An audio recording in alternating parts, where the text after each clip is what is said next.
Señor Cónsul General, un gran placer de conocerlo aquí en su despacho como Cónsul General de Miami y también de otros lugares en Estados Unidos, Puerto Rico. Es para mí un gran honor y le agradezco mucho su gentileza en recibirme hoy en día. El honor es mío. Bienvenidos al Consulado y al Estado de Israel. Muchas gracias. Señor Cónsul, hay muchísima gente en el mundo ansiosa siempre de saber, de escuchar qué es lo que realmente pasa en Israel, qué es lo que acontece con el pueblo judío y quién mejor que usted para decirnos en español lo que está pasando en estos días y a lo mejor en épocas anteriores también. Así que muchísimas gracias. Muchísimas gracias, por eso estamos. Hablar de Israel es mi tema favorito. Señor Cónsul, en 1949 Venezuela reconoció al recientemente establecido Estado de Israel, tuvo excelentes relaciones, pero lamentablemente por diversos motivos a los cuales no quiero entrar en este momento, en el año 2009 Venezuela rompió relaciones con el Estado de Israel. Eso ha causado muchas dificultades para miembros de la comunidad judía y en diversos caminos ha creado muchas dificultades. ¿Cree usted que hay alguna posibilidad de que las relaciones entre Venezuela e Israel se reanuden nuevamente? Antes que nada, creo que no hay ningún conflicto entre el pueblo de Venezuela y el Estado de Israel. Lamentablemente los cambios políticos en Venezuela que han causado muchas cosas y no tenía nada que ver con Israel, causaron también esa crisis en las relaciones diplomáticas entre los dos países. Es una crisis artificial, política, y no una crisis de verdad entre los pueblos. Creo que Israel tiene muchos amigos en Venezuela y va a seguir así también en el futuro. Uno de las razones de lo que pasó es una alianza terrible entre Venezuela y el Estado de Irán, que es el peor enemigo de Israel en esos tiempos, y es una influencia directa del gobierno de las ayatolás al gobierno venezolano que causó esa rompida de las relaciones. Como Venezuela ha hecho el paso de romper las relaciones, estamos esperando que haga el paso al revés. O sea que la iniciativa debería ser de Venezuela. Sí, y creo que el que pierde más de esa rompida de las relaciones entre Israel y Venezuela es Venezuela. Y lamentablemente justamente en esos momentos donde Venezuela está en una crisis terrible, política, económica, social, podría tener la ayuda de un país amigo como Israel y no de un país amigo como Irán, que aparentemente no hace nada para ayudar a Venezuela en su momento más difícil. Me hace recordar, por ejemplo, que en este momento, por ejemplo, hay muchas dificultades en Venezuela, de que Israel tenía expertos en agricultura, o sea, en lo que realmente le hace falta mucho a Venezuela en este momento, producción de alimentos, podría Entre ser otras un motor, cosas, ¿no? Exactamente, hay muchos países en América Latina que reciben cooperación desde Israel. Puedo mencionar en las últimas 2 semanas el presidente de Honduras ha visitado Israel por segunda vez en un año para hablar de la cooperación que recibe Honduras de Israel, y también el recién electo presidente de Guatemala ha visitado Israel. En 2 semanas estaban los 2 presidentes casi de los más importantes del Centroamérica en Israel hablando de la cooperación, hablando de la amistad entre sus pueblos y el Estado de Israel. Podría ser también Venezuela. Hemos tenido excelentes relaciones con Venezuela, hemos tenido una embajada ahí y lamento mucho por esa decisión de Venezuela y repito, la decisión ha sido de Venezuela y el paso atrás debería ser de ellos también. Israel no tiene ningún conflicto con Venezuela, el conflicto es unilateral en ese caso. Bueno, me encanta escucharlo y ojalá que Dios ilumine a las mentes que están en el poder para tomar un paso correcto, para nuevamente acercar a los dos pueblos, porque ha creado muchos problemas. Gente que quiere viajar a Israel y necesita una visa, no hay un consulado. Nosotros queremos que algunos maestros vengan de Israel a Venezuela, no pueden obtener una visa venezolana. Ha creado complicaciones, no ayuda a nadie. Bueno, me alegra escuchar lo que usted dice. Otra vez digo, espero que el pueblo venezolano tenga mejor futuro que su realidad actual, y Israel podría ser parte de la solución o de la ayuda ahí, y es una decisión política del gobierno de Venezuela. Señor cónsul, Israel creo que según las últimas cifras tiene el mayor número de judíos en el mundo, reside ahora en Israel. Exactamente. En los Estados Unidos tiene una comunidad muy importante de judíos, como usted sabe, pero también hay en diferentes partes del mundo, además de Venezuela, en Argentina, América Latina, en Europa. ¿Siente Israel algún lazo especial con comunidades judías en diferentes partes del mundo? ¿Está dispuesta a ayudar? Claro, y la base de la creación del Estado de Israel es que el Estado de Israel es de todos ustedes, no es solamente nuestro. Nosotros estamos ahí, los israelíes lo mantenemos, pero cualquier momento y bajo cualquier decisión de cualquier judío del mundo que quiere venir a compartir el Estado de Israel con nosotros, las puertas están abiertas. Y digo una cosa más, la fuerza del Estado de Israel depende de la fuerza de las comunidades judías del mundo. Nuestro futuro está conectado. Tenemos un lazo que influye directamente a la fuerza del Estado de Israel, y al revés también. La fuerza de las comunidades judías en el mundo depende del poder que tiene el Estado de Israel. Así que si uno cree que puede ser judío sin el Estado de Israel, hemos visto en el pasado lo que puede ocurrir. El Estado de Israel es el seguro de cada uno de los judíos en el mundo, que el holocausto no va a repetir, y que si va a necesitar un lugar, un refugio, estaremos ahí por él. Hace 10 años nadie podía imaginar que un país europeo va a tener un problema del antisemitismo que va a causar que miles de judíos se escapan. Francia está viviendo esa realidad en estos años, y estamos viendo miles de judíos que inmigran de Francia a Israel todos los años por el antisemitismo. Hasta si llegó a Europa, y obviamente llegó a lugares de América Latina también, podría ocurrir en cualquier otro lugar, y siempre estaremos con las puertas abiertas para cualquier judío del mundo que quiera inmigrar a Israel.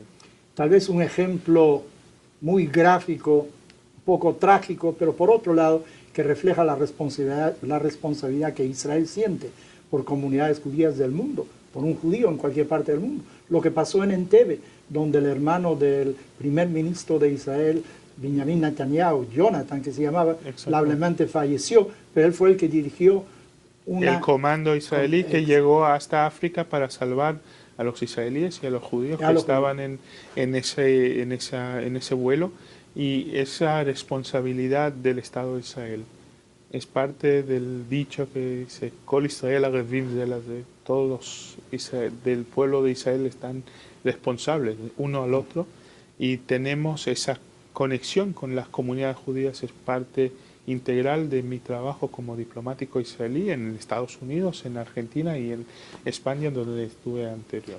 En estos días hemos leído y visto también a través de la televisión de una extraordinaria, terrible tragedia en Berlín, donde un camión mató a 12 personas, hirió a no sé cuántas, que a todos nos hizo recordar de lo que pasó en Nice, Francia, donde también murieron muchas más personas y heridos también. ¿Está tomando conciencia el mundo de que hay un radicalismo en el Islam que es una amenaza no tan solo para el pueblo judío, sino para Europa también? Porque los judíos que están saliendo de Francia, como usted menciona, son víctimas muchas veces de persecuciones, de discriminaciones. Tienen miedo de estar efectivamente por algunos musulmanes de extrema que los están asediando. Bueno, lamento decirlo, pero no hay otro dicho que decir que lo hemos dicho hace mucho.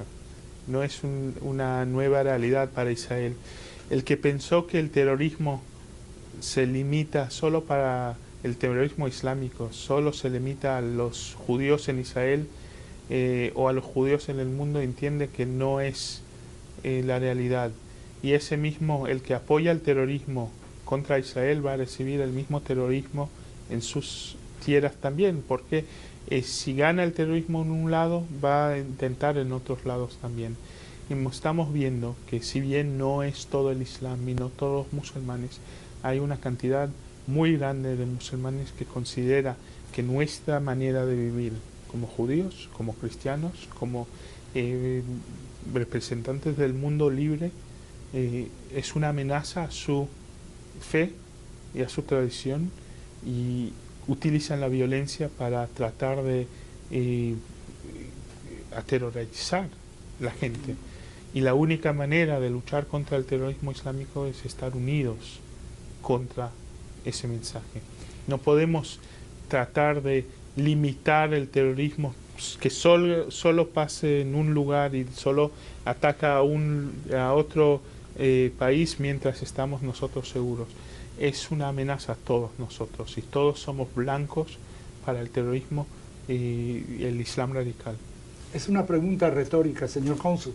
¿Cuántas iglesias hay en Arabia Saudita? No recuerdo muy bien el número, ¿no? Es cero. Es cero. Yo estuve en Israel en varias oportunidades, pero usted nació en Israel, usted representa el Estado de Israel. Yo vi la convivencia entre las diferentes comunidades, protestantes, católicas, del Islam, de Bahá'í, de cualquier orientación, confesión religiosa, total libertad. O sea, no hay ninguna discriminación. ¿No es eso un ejemplo para los otros? Debería ser. No comparamos nuestra situación con los países de musulmanes. Nosotros tenemos una libertad de religión, entre otras libertades que Israel ejerce, y es parte de nuestra sociedad, y creo que es un símbolo para todo el mundo la convivencia que existe en Israel. En pocos meses celebramos los 50 años de la unificación de Jerusalén bajo el control de Israel. En esos 50 años cualquier judío, cristiano, musulmán, Bahá'í, Druz, cualquiera que quería venir a Jerusalén a utilizar su fe o a practicarlo, podía hacerlo. Es el único momento en la historia que Jerusalén realmente está libre para todas las religiones, y es solamente bajo el control de Israel. Invitamos a todos a venir a Jerusalén, porque Jerusalén es la ciudad de paz, y creo que si todos vengan a Jerusalén y van a entender esa situación de convivencia ahí, podrían imaginar que la paz puede existir en otros lugares del mundo. Sin embargo, nosotros vemos de que hay un movimiento que se llama BDS, que quiere decir básicamente boicotear a Israel, no tener ninguna inversión. ¿Por qué? Porque consideran de que Israel discrimina, que discrimina contra el mundo árabe, que los palestinos no tienen derecho, y están en todo el mundo proponiendo, promulgando, incentivando para que la gente no vaya a Israel, para que no invierta en Israel. Hasta en las universidades lo vemos. ¿Por qué no tiene Israel a lo mejor una voz más potente en el mundo para contrarrestar esto? Primero hay que decir una cosa muy clara. BDS no tiene nada que ver con el conflicto israelí-árabe, con el conflicto israelí-palestino. Ellos no están buscando un mejor futuro para el pueblo palestino y no están promoviendo una solución pacífica para ese conflicto. El único objetivo del BDS es borrar a Israel del mapa. Es muy claro. Y el BDS es antisemitismo. Es nada menos que eso. Y hay que saber el enemigo cuando lo estamos luchando. BDS decían una vez que también si Israel firma un acuerdo de paz con los palestinos no va a ser suficiente y van a seguir luchando para que el mundo boicotee a Israel. También tenemos que saber el otro lado. El efecto del BDS a Israel es cero. No ha afectado la economía, no en nuestros contactos en las universidades en el mundo. Hacen mucho ruido, es cierto, son muy ruidosos y tenemos muchas maneras de luchar contra esa nueva cara del antisemitismo. Una de esas maneras es pasar leyes en contra del BDS. Por ejemplo, Florida, el estado de Florida aprobó una ley hace casi un año diciendo que no va a invertir en ninguna empresa que apoya al BDS y no va a trabajar con ninguna empresa que apoya al BDS. Así, en la misma manera, 14 estados de Estados Unidos pasaron y aprobaron la misma ley y hay 20 estados más que están en ese proceso. Cualquier empresa que quiere boicotear a Israel va a saber que tiene un precio enorme. Ese precio es que hay muchos amigos de Israel que no van a trabajar con los enemigos del Estado de Israel. Y es uno de los mensajes más claros que yo, desde que llegué aquí, lo repito. Israel no está solo en eso. A veces parece que somos muy pocos contra muchos. No, de hecho tenemos muchos amigos, la mayoría está con nosotros y la razón está con nosotros. Bueno, acabamos de aterrizar entonces en los Estados Unidos. Díganos, señor cónsul, ¿cómo son las relaciones de Israel con los Estados Unidos? El presidente Obama, su administración está por terminar. ¿Qué tal fueron estos 8 años? ¿Quién fue el mejor presidente para Israel? ¿Y qué ve usted en la próxima administración con Donald Trump? La relación de Israel con Estados Unidos es muy amplia y está basada en valores en común, en un punto de vista muy similar de lo que está pasando en el mundo y no depende de un presidente en un lado o un primer ministro del otro lado. Hemos tenido el apoyo de Estados Unidos desde muchos años y estamos esperando que esa alianza que tenemos con nuestro mejor amigo y mejor aliado va a seguir por muchos años más, para siempre. Y no voy a entrar en dar mis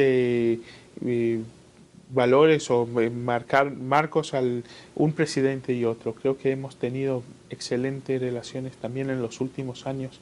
El apoyo que hemos recibido de Estados Unidos, uno de los símbolos de ese apoyo es la llegada del primer avión F-35 al Estado de Israel hace menos de un mes, que es un día que cambia el Medio Oriente y cambia la manera que Israel puede defenderse contra los enemigos que siguen existiendo en este Medio Oriente.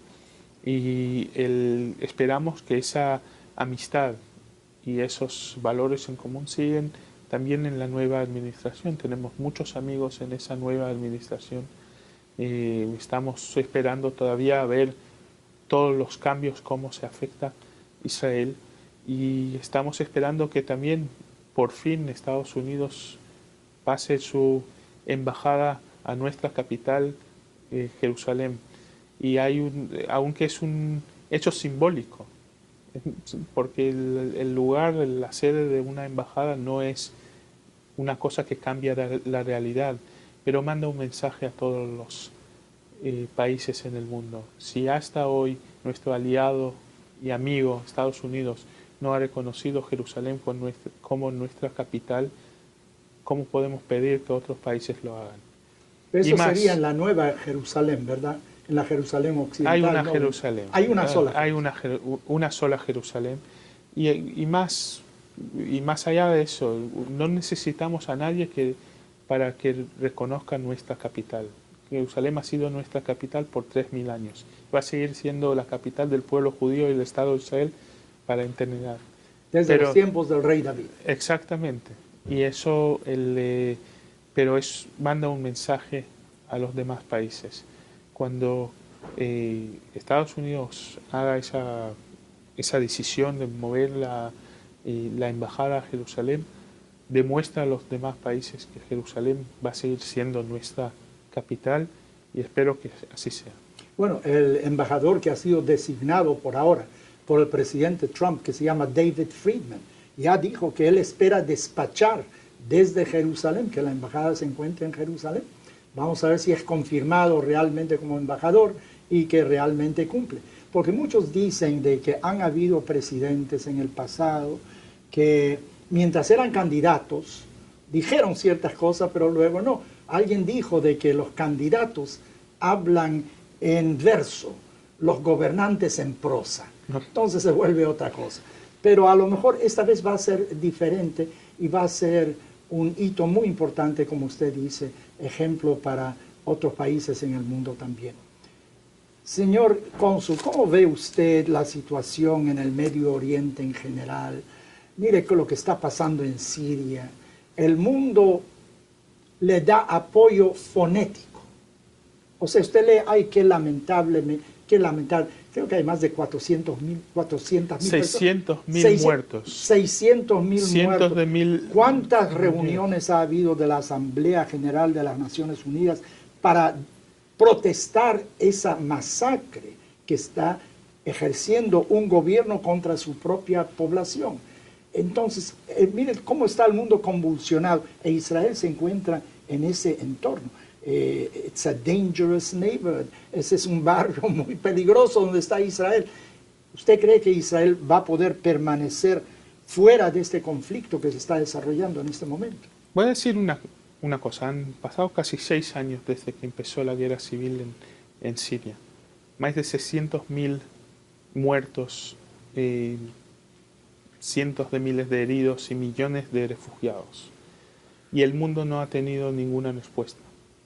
Como judíos, como israelíes, como seres humanos, tenemos que gritar por las víctimas de la guerra civil en Siria.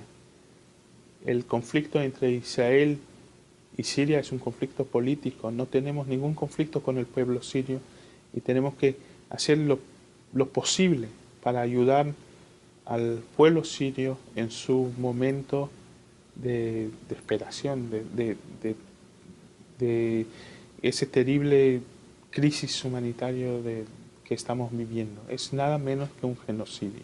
Yo he leído acerca de hospitales en Israel que atienden. Estoy llegando a eso. Sí. Israel no va a ser parte del conflicto en Siria.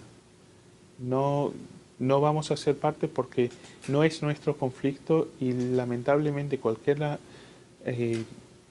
paso que Israel puede tomar para en el lado sirio de la frontera solo va a causar más violencia y más conflicto y no es nuestro objetivo.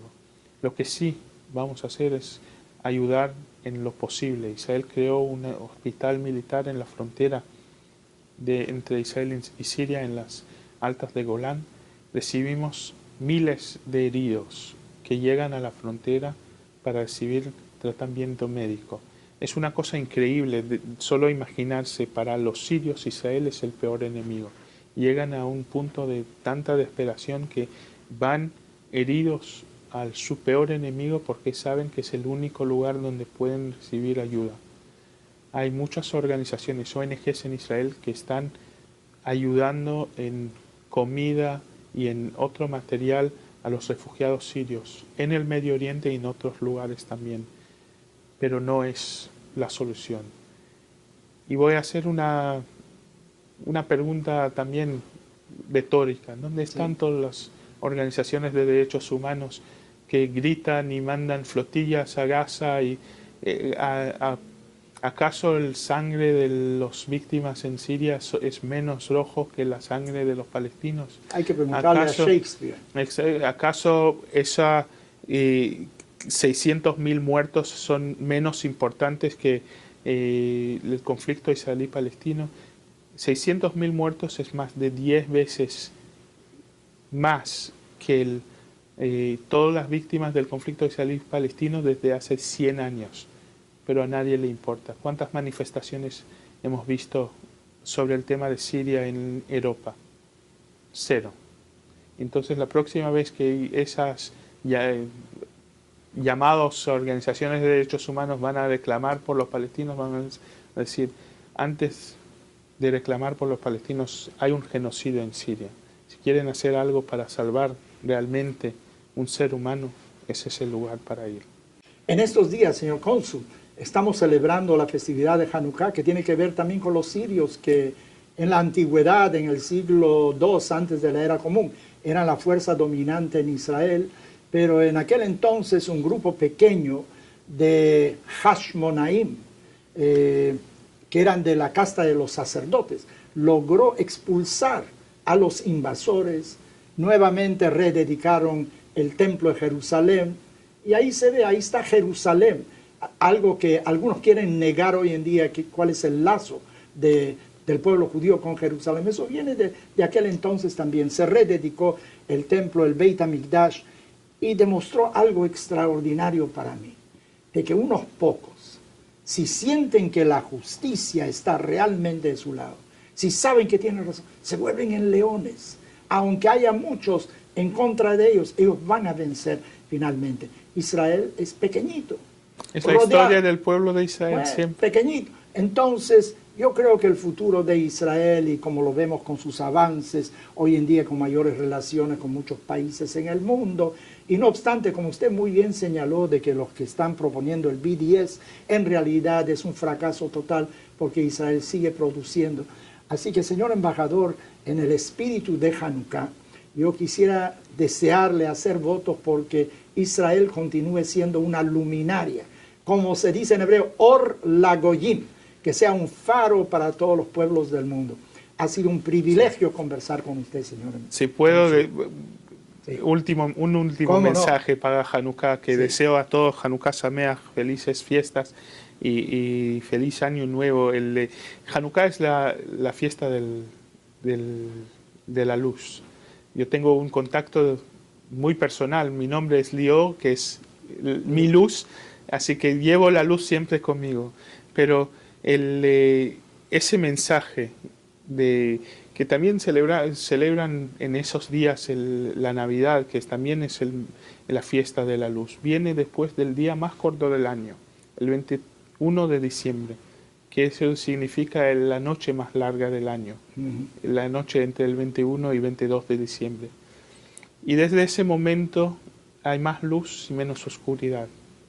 Y cada día celebramos la luz más y con menos oscuridad. Eso es lo que es Hanukkah. Empezamos con el primer velo y 2 velos y 4 hasta que llegamos a tener toda la luz en la Hanukkah. Y espero que ese año y esa fiesta vamos a tener mucha luz y que la luz de Jerusalén y la libertad de religión que celebramos en Jerusalén ilumina todo el mundo y que llevan Jerusalén como el ejemplo de paz que debería ser. Muchísimas gracias. Cónsul, muchísimas gracias por permitirnos estar con usted hoy en día. Estoy seguro que nuestros televidentes le agradecerán mucho. Muchas gracias.